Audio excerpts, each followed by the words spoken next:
কাহিনী তো নতুন কিছু মনে হচ্ছে না। তোমার আমি কিভাবে বুঝাই দাদু, ওই একটা প্রেম ছাড়া আমার জীবনে কি আর কি উৎস আছে? না সেটা তো ঠিক, তুই তো একটা গর্ধব। দাদু দাদু দাদু কিসের দাদু কিসের? তুই কি আত্মিকের মতো বন্য নাকি যে আমার দাদু দাদু রাখবি? আমার দেখতে দাদু মনে হয়? মাফ করে দাও দাদু, তুমি যেন আমার কোনো উপায় নাই, জুয়ের বিয়া ঠিক হয়ে গেছে, আর ওর যদি বিয়ে হয়ে যায় আমি তোমার ঘরে গিয়ে ফাঁসি দিব। আমার ঘরে গিয়ে ফাঁসি কেন দিবি? তুই তো নিজে বাসায় গিয়ে খুলে কথা বল। কেমনে কম? আমার বাপের যদি কই আমি বিয়া করবো, আমার বাপ আমার ত্যায্য করে দিব। তুমি আমার শেষ ভরসা, তুমি যেন আমার কোনো ভরসা নাই। আচ্ছা দাঁড়া, জুয়ের বিয়ে কবে? পরশু। তুই যদি জুইকে বাসায় গিয়ে ম্যানেজ দিস তাহলে জুই তোর জন্য পালাবে? কি কও না কও, জুই উড়া উড়া পালাইবো, ওই নিজে তো কষ্টের মধ্যে আছে। শিওর? শিওর। তাহলে তুই জুইরে ম্যানেজ কর, নিয়ে আয় আমার বাসায়, তোর বাসা হবে। যা। দাদু দাদু কিসের আবার? বললাম যে আমি ম্যানেজ করতেছি সবকিছু, তুই জুইরে ম্যানেজ কর, বাসাটা আমার বাসায় হবে, আমি দিয়ে দেব।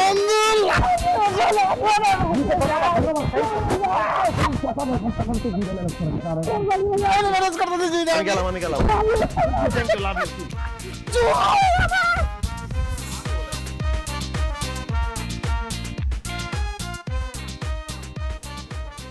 শহরের সব আলো ছেড়ে যখন ক্রমাগত অন্ধকার তোমাকে জাপটে ধরবে, যখন ঘরের কোনায় কোণঠাসা হয়ে তোমার দম বন্ধ লাগবে, ভয় নেই, নির্দ্বিধায় বারান্দায় এসো।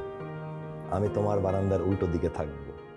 মন চাইলে তুমি নেমে এসো, আমরা হাঁটবো, আমরা হাঁটতে থাকবো শহরের আলো আধারে। হাঁটতে হাঁটতে ধরে ফেলবো তোমার কোনো এক হাত, যে হাত কোনোদিনই ছাড়বো না। কি লাইভলি না ব্যাপারটা, মানে তোমার কবিতাটা মনে হলো যে তুমি আমার সামনে বসে পড়লা। এই যে তুমি ফিল করলে আমি আছি, আমি আছি। আচ্ছা একটু হোল্ড করো তো, জাস্ট টু সেকেন্ড। হ্যাঁ কি দাদু, আমি আর পারতাছি না। কি হয়েছে? তুই বুঝতেছিস না, শারমিন নাই, আমার একা একা লাগে, লনলি ফিল হয়। সারাদিন শারমিন শারমিন, মানে বিয়ে করছিস 2 মাসও তো হয় নাই। তোর বাপ মা যদি তোকে জোর করে এটা বিয়ে না দিত, তোর এরকম বউ তোর ভাগ্যেও জুটতো না। কি ধরনের কথা কইতেছিস দাদু? ও তুই তো কবি, তোর তো জীবনে আমার মতন সুখ নাই, তুই বুঝবি কেমনি? তুই যদি বিয়ে করতি তাইলে এই সুখটা বুঝতি। অত সুখ আমার বোঝার টাইম নেই। তুই কালকে দুর্জয়ের বিয়ের সময় উকিল বাপ থাকবি, তারপর তুই তোর বউয়ের কাছে যাবি, ঠিক আছে? মানে মানে তোকে বিস্তারিত পরে বলতেছি। আমি এসবের মধ্যে নেই, অসম্ভব। তুই অবশ্যই এসবের মধ্যে থাকবি। জীবনও না দাদু, অবশ্যই তোকে থাকতে হবে, তোর বন্ধু হিসেবে দায়িত্ব কর্তব্য সবই পালন করতে হবে, তোকে থাকতে হবে। এই সরি হোল্ড করে রাখার জন্য। মানে আতিক ভাই আর তোমার কেমিস্ট্রি কিন্তু জোস। আরে ছোটবেলা বন্ধু আর কি, তাই এরকম। আচ্ছা, কার বিয়ে নিয়ে কথা হচ্ছিল?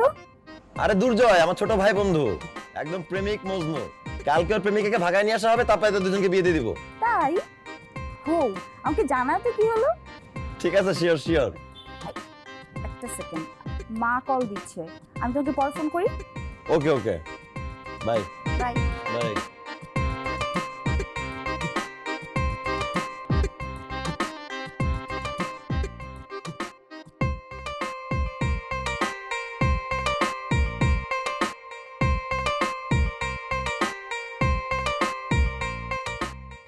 কি ব্যাপার, হঠাৎ ছাদে ডাকলা?